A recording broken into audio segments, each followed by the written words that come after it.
Halo sedulur kabeh, piye kabare? Moga sehat terus ya. Kali ini aku akan membahas sebuah film berjudul Man of Man. Menceritakan bagaimana seorang gangster yang paling ditakuti beralih dari jalan setan ke jalan kebenaran. Skoilah, langsung aja kita masuk ke filmnya.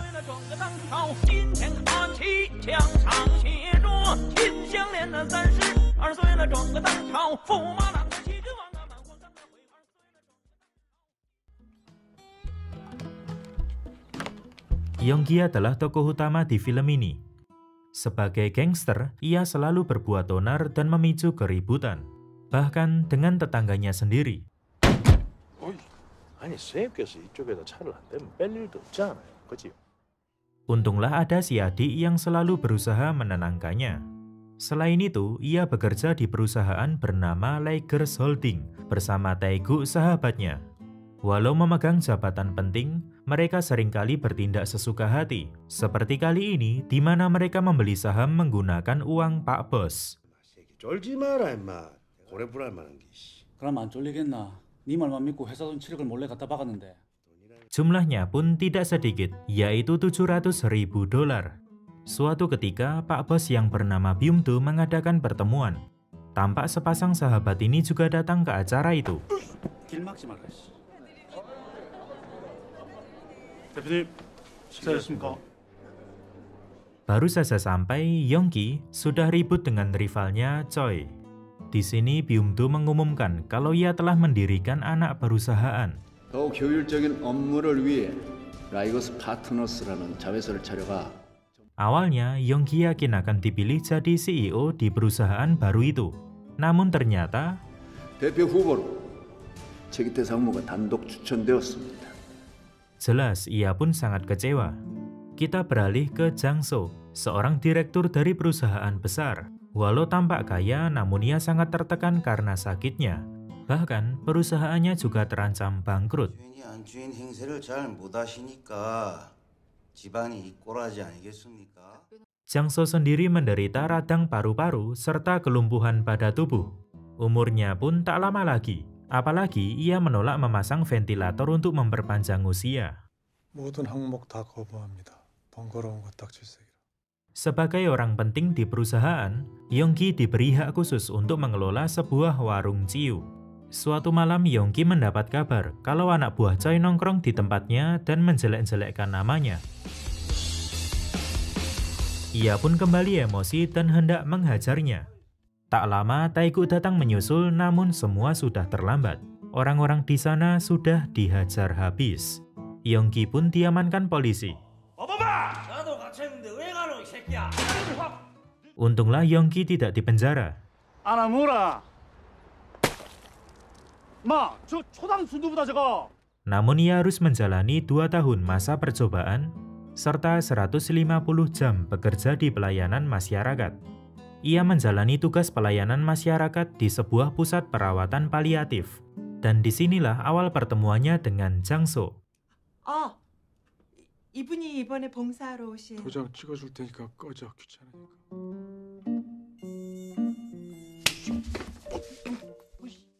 Sudah bisa ditebak kalau Yongki tetap bersikap ugal-ugalan. Bahkan ia juga memutar vocab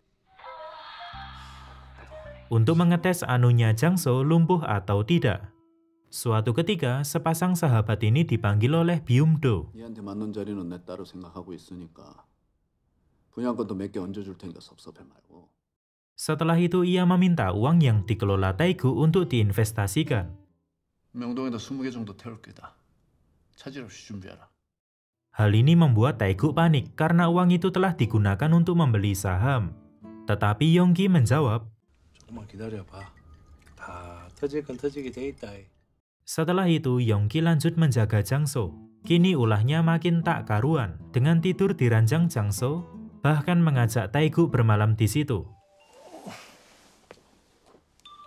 Hingga suatu hari datanglah kabar buruk di mana mereka membeli saham tipu-tipu. 공시 뜬 것도 전부 구라간다. 우리 제대로 당한 기다. Mampus dah. Belum lagi Byung-do yang terus menelpon Taegu. Sempat Yongki hendak meminjam uang kepada Choi. Namun Choi makin nyolot setelah menjadi CEO. 요즘 내가 새 차를 모내가 차가 들군데 얘. Yonggi pun menolak tawaran itu mentah-mentah. Bahkan ia juga mengencingi mobil Choi.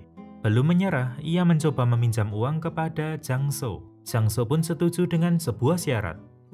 Pertama-tama, ia menjelaskan mengenai asuransi jiwa miliknya. 주식 얘기 함구한 책임 받고 이렇게 살다 죽으면 12억, 사고로 죽으면 27억. Dan untuk mendapatkan uang itu, Yonggi harus melakukan apapun untuk Jang So di sisa hidup Jang So. Di tempat lain, sepasang sahabat ini kembali bertemu. Di sini Taeguk memintanya untuk berhati-hati karena Jang So adalah mantan pengacara yang licik. 아무리 그래도 좀 오버하는 거 아이가? 꽁으로 물라다가 백방 털라는 거 네가 제일 잘 안다 아이가? Tetapi Yonggi tampak mengacuhkan perkara itu. Singkatnya, Yonggi setuju dengan tawaran Jang So dan mulai memenuhi keinginannya. Dimulai dengan menonton pertandingan baseball, 부산에서 넥센인 자리가 게임도 안 되잖아. 야, 부산에서는 껌도 롯데껌비 안 씹는다. 아, 넥센 파이널! berbelanja di supermarket,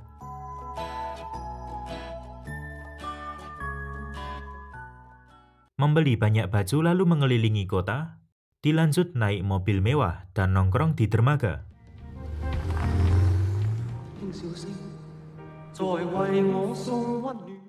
Memang bukanlah hal yang spesial, namun Jang So sangat merindukan kesenangan itu. Suatu ketika, Jang So menceramahi 3 orang gangster di kolam renang. 애들 놀잖아. 동네 사우나 가서 놀아. Awalnya, para gangster ini balik nyolot. Tetapi setelah melihat wajah Yonggi, nyali mereka langsung ciut. 야, 계획이 없던 건 하지 말자. Malamnya mereka lalui dengan dugem, lalu mabuk ciu bersama.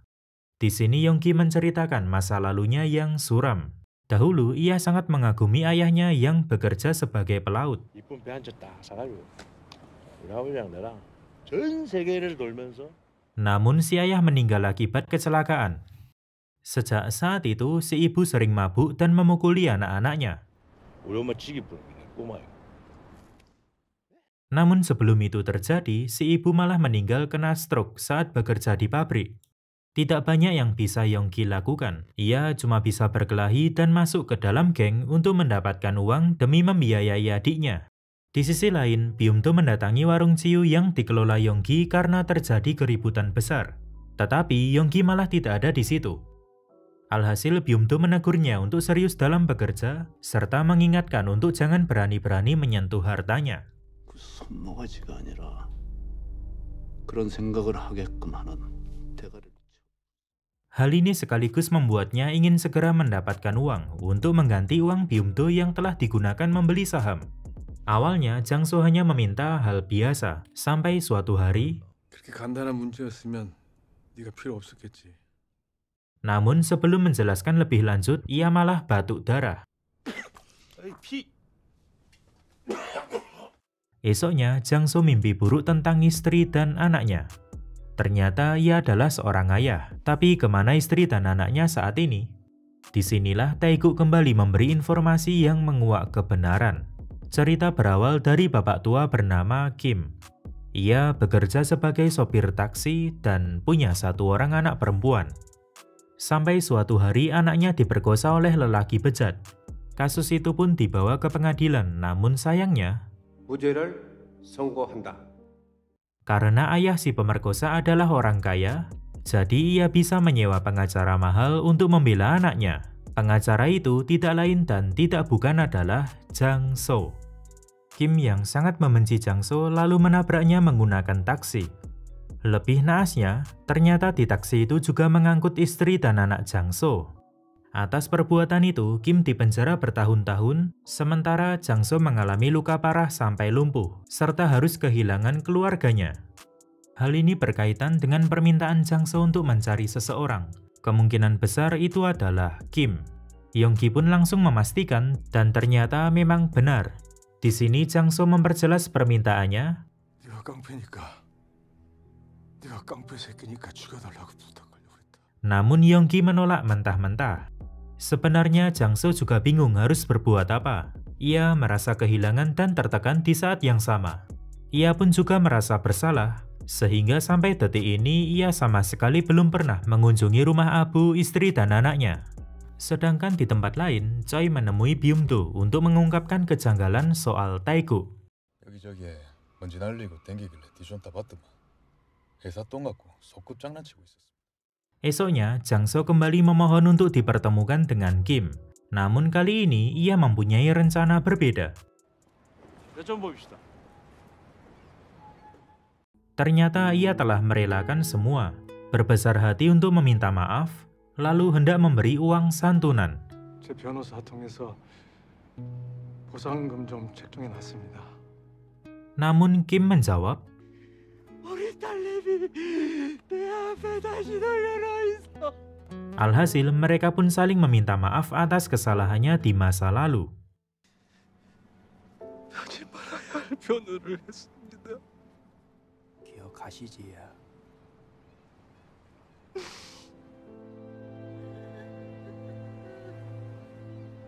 Singkatnya, Yongki mengutus anak buahnya untuk mencari pemerkosa anak Kim. Setelah ditemukan, ia pun meninggalkan pukulan sebagai kenang-kenangan. 내 이빨 말고 이빨. 대가리가 좀. Kini Jang-soo merasa lebih lega. Lalu ia pun juga membujuk Yongki. 20년 동안 너 올 때까지 기다리셨을 거야. 장성한 아들 목소리 들려드려. 엄마. 엄마 이거 올라가면은 단디에 드무래. 엄마 좋아하는 고구마 과자 사가지고. Esoknya, perjanjian mereka selesai. 엄마 영정 사진에 절 한번 더 하는 게 낫다. 그렇습니까? Selesai satu masalah, datanglah masalah lain. Suatu hari, Tae-guk diadili karena ketahuan mencuri uang perusahaan. Ia pun dihajar sampai babak belur, bahkan jarinya pun disayat. 갚겠습니다. Tidak tahan dengan itu, Yongki berkata akan mengembalikan uangnya. Namun Byung-do menjawab, 제대로 들어갔으면 얼마나 될지는 아나. 최소한 트리플 이상이야. karena uang yang telah dicuri adalah $700.000, maka 3 kali lipatnya adalah $2,1 juta. Jelas, jumlah itu sangatlah besar. Yongki pun teringat dengan perkataan Jang-soo. 이렇게 살다 죽으면 12억, 사고로 죽으면 27억.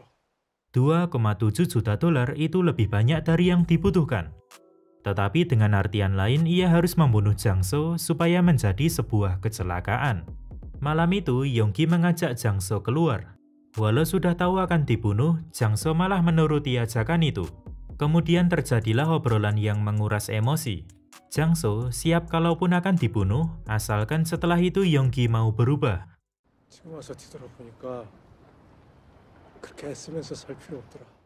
Lalu dengan terpaksa, namun Yongki tidak bisa melakukannya.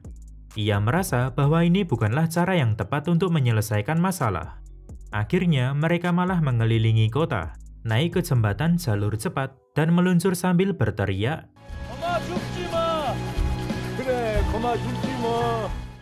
Saat Byung-do mengadakan acara, Yongki mendatanginya seorang diri. 낄때 못 낄 때 구분하소. Ia pun menghajar beberapa orang, termasuk Choi. Setelah itu, Yongki mengundurkan diri dari gangster lalu mengatakan, 내 혼자 저먹은 7억. 내한테 분양권 준다고 했지. 원빵할게. Tetapi saat ia dipukuli, Tae-guk datang bersama anak buahnya dan sempat membalikkan keadaan.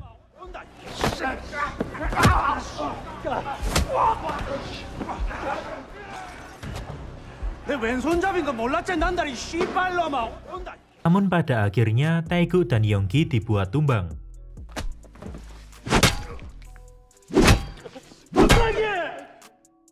Kali ini giliran Tae-guk yang memohon. 같이 룸빵 일수 씻고 댕긴 거 못하면 20년입니다. 우리 오래되지 않습니까? Byung-do pun mematahkan kaki Yongki sebelum mengizinkan mereka pergi. Uang yang dicuri pun juga dianggap lunas, tetapi sebagai gantinya sepasang sahabat ini tidak akan mendapat pesangon. Namun di sini Choi tidak puas dengan keputusan itu lalu menusuk Yongki. Untunglah Byung-do langsung menghentikannya. Dalam perjalanan Yongki tampak sekarat, hingga membuat Tae-guk panik sampai akhirnya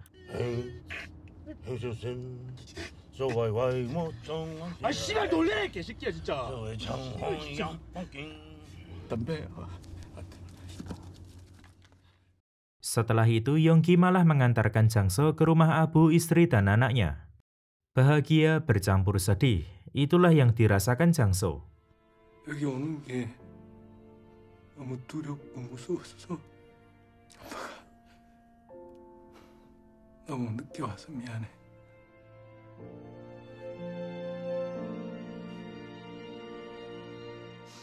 Beralih ke hamparan rumput luas. Ini adalah mimpi Yonggi di mana ia mengucapkan salam perpisahan kepada Jangso. Film ini diakhiri dengan Yonggi yang mendapatkan kenang-kenangan. 대표님이 그쪽 앞으로 남기신 거예요. 부조금 답례품이라던데. Yaitu sebuah kapal sesuai dengan keinginannya selama ini. Namun saat dinyalakan, kapal itu malah leduk dan tiba-tiba turun hujan.